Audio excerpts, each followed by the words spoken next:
Ryan ঘুমায় থেকে দেখে বিছানা চাদর চেঞ্জ করতে পারি না, তো আজকে আমি নতুন চাদরটা বিছালাম। দেখেন কেমন লাগতেছে কমেন্ট করে অবশ্যই জানাবেন।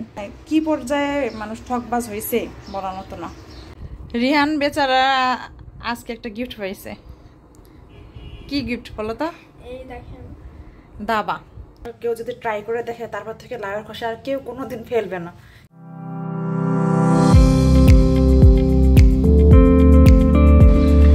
আসসালামু আলাইকুম এভরিওয়ান, আবারও চলে আসলাম নতুন আরেকটি ব্লগ নিয়ে। আর যে রোদ আজকে সকাল থেকে বলার মতো না। তো এই গাছগুলো আমি বারান্দায় এনে রাখলাম, কারণ এই গাছগুলো ওখানে থেকে প্রবলেম হচ্ছে। অনেক কড়া রোদে না হলে গাছগুলোর প্রবলেম হচ্ছে, মাঝে মাঝে রোদ দিতে হয়। আমি ভাবছিলাম যে ওখানে একটু রোদ পায় ওটাতে হয়ে যায়, বাট হয় নাই মনে হচ্ছে। তাও আমি সাবান পানি দিয়ে একটু স্প্রে করলাম, স্প্রে করে এখানে রাখছি দুটা গাছই। তো যে রোদ আজকে উঠছে বলার মতো না। দেখেন যারা বাইরে কাজ করে রোজা রমজানের দিনে তাদের জীবনটা বের হয়ে যাবে আজকে, অসম্ভব কড়া রোদ। রিহান স্কুল থেকে চলে আসছে, দেখেন রিহান আর আব্বু আসতেছে। রায়ান ঘুমায় থেকে দেখে বিছানা চাদর চেঞ্জ করতে পারি না, তো আজকে আমি নতুন চাদরটা বিছালাম। দেখেন কেমন লাগতেছে কমেন্ট করে অবশ্যই জানাবেন। দেখেন বিছানা চাদর বিছাইতে জড়া হয়ে গেছে। তো কালারটা এখানে আসতেছে ব্লু, একটু ডিপ, বাট এত ডিপ না, এটা অনেক লাইট একটা ব্লু। তো আমাদের আবার বিছানার মধ্যে যে এত কিছু দেখেন, এটা হাতের কাছে সব কিছু থাকার লাগে, আসলে না থাকলে দেখা যায় যে রিহানের বাবা একটু বিরক্ত হয়। সো আমি এমনি এমনি করে বিছানাটা গুছাই রাখি। রিহান চলে আসছে, দেখছেন, বললাম যে। চপের জন্য আলু সিদ্ধ করে নিলাম, মাছ ভিজিয়ে রাখছি। এটা লাউ দিয়ে মাছ দিয়ে রান্না হবে। রায়নের জন্য নুডলসে পানি বসিয়েছি, লাউয়ের খোসার ভর্তা হবে, লাউয়ের খোসার আলু দিয়ে ভর্তা হবে। তো রোজার রমজানের দিনে আসলে ভাজির চেয়ে ভর্তা খেতে, ভর্তাই খেতে ভালো লাগে, বাট ভর্তা বেশি মজা লাগে। তো আমি একটা আজকে ভর্তাই করব, আর করব পালং শাক ভাজি। এটাই আমাদের আজকে সেহরির মেনু। দুপুরের রান্না বান্না তো আমি করে ফেলছি, মানে সেহরি রান্না তো দুপুরে করে ফেলছি, হাফ ডান করে রাখছি সব। আর এখন রান্না করব, আমি ইফতারের আয়োজন করব। তো আজকে রান্না করব ছোটোবেলার নুডলস। দেখেন, তো এটা হলো সেই ছোটোবেলার আমাদের নুডলস। আমরা এমনি ছোটোবেলার নুডলসগুলো খাইতাম ছোটোবেলায়, তখন ম্যাগি নুডলস ছিল না কিন্তু। তো ভেজিটেবল নুডলসটা আজকে রান্না করব গাজর, ফুলকপি আর আলু দিয়ে। ক্যাপসিকাম বাসায় আছে, বাচ্চা কাচ্চা কেউ খায় না ক্যাপসিকাম, সো ক্যাপসিকাম দিচ্ছি না। আর বানাবো আলুর চপ, ছোলাটা গরম করব, কালকে ফ্রাইড রাইস আছে ওইটুকু গরম করব। এটা বেসন এক্সট্রা হয়েছিল তুলে রাখছি, তো আলুর চপ বেগুনি ভাজবো। এই তো আয়োজন চলছে ফুল দমে। আর আনন্দের মধ্যে যেখানে ইফতারের ফল টল সব বাইর করে রাখা হয়েছে, এগুলো এখন কাটাকাটি করা হবে, সব রকমের ফল। কত দাম দিয়ে ফল টল কিনে নিয়ে আসে। দেখেন এটা কি, এই যে র্যাপারটা যেটা তরমুজের মধ্যে আটকানো ছিল, দেখেন লাল রং দেওয়া তরমুজ, কেমনটা লাগে বলেন? অরিজিনাল তরমুজ কোনো দিন এরকম হবে না। মানুষে প্রতারণা, মানে কি পর্যায়ে মানুষ ঠকবাজ হয়েছে বলার মতো না। আজকে আমাদের ইফতারিতে নুডলস। এটা আবার কেমন? এই নুডলস ভালো না। কোকোলা নুডলস। কোকোলা নুডলস ভালো না। তুমি আমার ম্যাগি, তোমার বাবা এগুলো খাবে দেখে নিয়ে আসছে। না, আমি ম্যাগি খাবো।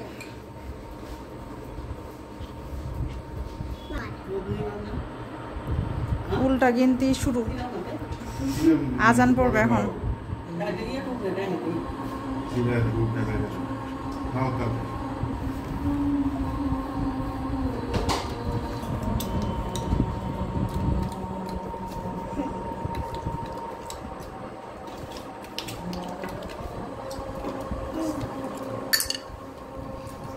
রিহান বেচারা আজকে একটা গিফট পাইছে।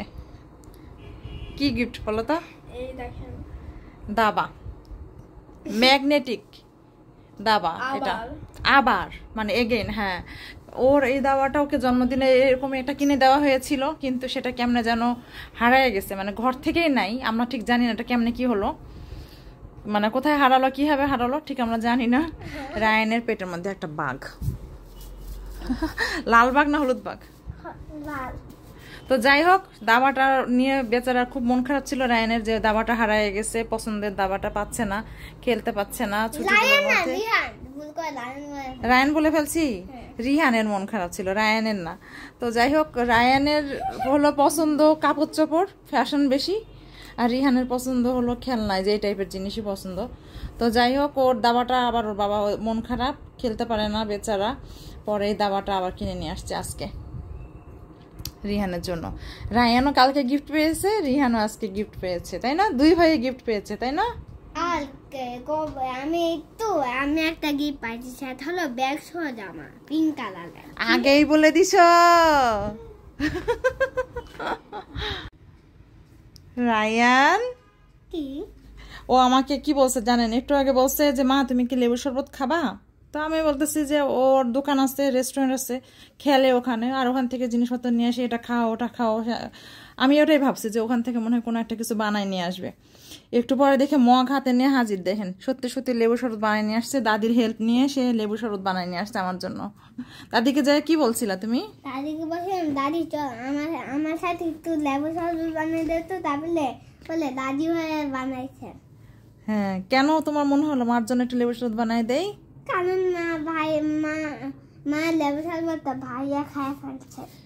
মা লেবু শরবতটা ভাইয়া খেয়ে ফেলছে, মানে লেবু শরবত এখানে ছিল, রিহান একটু খাচ্ছিল, তো ওর মনে হয়েছে কি যে মা তো খেতে পারলো না, এরকম একটা কিছু একটা দুঃখবোধ হয়েছে থেকে। দেখেন কতটুকু সেন্স কাজ করে ওর মধ্যে, আসলে এতটুকু একটা মানুষ।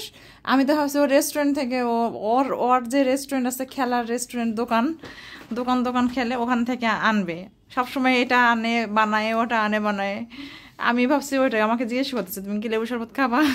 জানো তুমি আসল লেবু শরবত খাও নাই তো, নকল লেবু শরবত ভাই খাওয়াচ্ছে, আসল লেবু শরবত ভাই খাওয়াচ্ছে।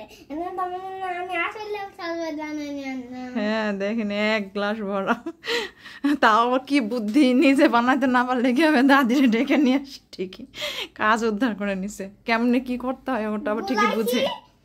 ওটা গুলাইছি। লেবুটা চিপসে কে? দাদি।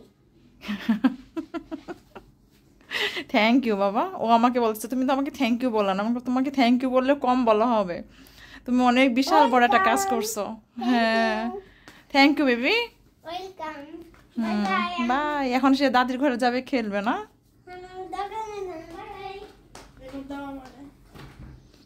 কি দিব? লেবু শরবত। আজকেও শপিংয়ে যাওয়া হলো না, কারণ সন্ধ্যার পরে একেবারে এত টায়ার্ড, ঘুমায় পড়ছি। তো রিহানের বাবা তো এখনো উঠে নাই, বাজে 11:30 কাছাকাছি, দেখেন 11:25 বাজে। তো আমি শেষ রাতে রান্নাটাই কমপ্লিট করতেছি, করব ভর্তা। এটা হলো লাউয়ের খোসাটা যে আলু দিয়ে সিদ্ধ করে রাখছিলাম, ওইটা এখন এই তেলের মধ্যে পেঁয়াজ মরিচ ভেজে এটার মধ্যে ভাজবো। লাউ দিয়ে মাছটা ফুল কমপ্লিট। ধনেপাতা কেটে রাখলাম এক্সট্রা, মানে লাগতো, ধনেপাতা কাটা ছিল কিন্তু ইফতারিতে মুড়ি দিয়ে মাখায় খাওয়া হয়েছে, তো ওখানে কমে গেছে, ওইটুকুতে হবে না। আর আমি এখন এটা লাউয়ের খোসাটা এখানে দিয়ে দিব। এটা পাটায় বেটে করা যায়, বাট আমি আজকে পাটায় বেটে করব না। আজকে লাউটা অনেক ভালো নরম একেবারে, এটা ওই যে ম্যাশড করার যে ভর্তা করার যেটা আম্মা আমাকে কিনে দিচ্ছে, ওইটা দিয়ে আমি করবো এটা আজকে ম্যাশড। তো এটা সহজ খুবই রেসিপি, জাস্ট আমি এটা এখন তেলের মধ্যে ভাজবো, ধনেপাতাটা অ্যাড করে ম্যাশড করে নেবো, তাহলেই হয়ে যাবে লবণ মরিচ চেকে। তো এটা কাঁচা মরিচ দিয়ে করতেছি, শুকনো মরিচ দিয়ে খাইতে চাইলে অনেকে শুকনো মরিচ দিয়ে খেতে পারেন, কিন্তু আমার মনে হয় এই টাইপের ভর্তাগুলো কাঁচা মরিচ দিয়ে মজা লাগে বেশি। ভর্তা দিতে হবে, ভাজার পরে যেভাবে করে ডলতে হয়। দেখেন রায়ান করতেছে ভর্তা, সে আমাকে হেল্প করতেছে। আমি আগের তরকারি গরম টরম করলাম, শাক ভাজিটা গরম করলাম, মানে আমার সব কিছু কাজ শেষে ভাত বসাই দিছি, এখন শুধু জাস্ট ভর্তাটা ম্যাশড করলেই হয়ে যাবে। রায়ান আসছে আমাকে হেল্প করার জন্য, তাই না রায়ান? অনেক ভালো লাগতেছে করতে।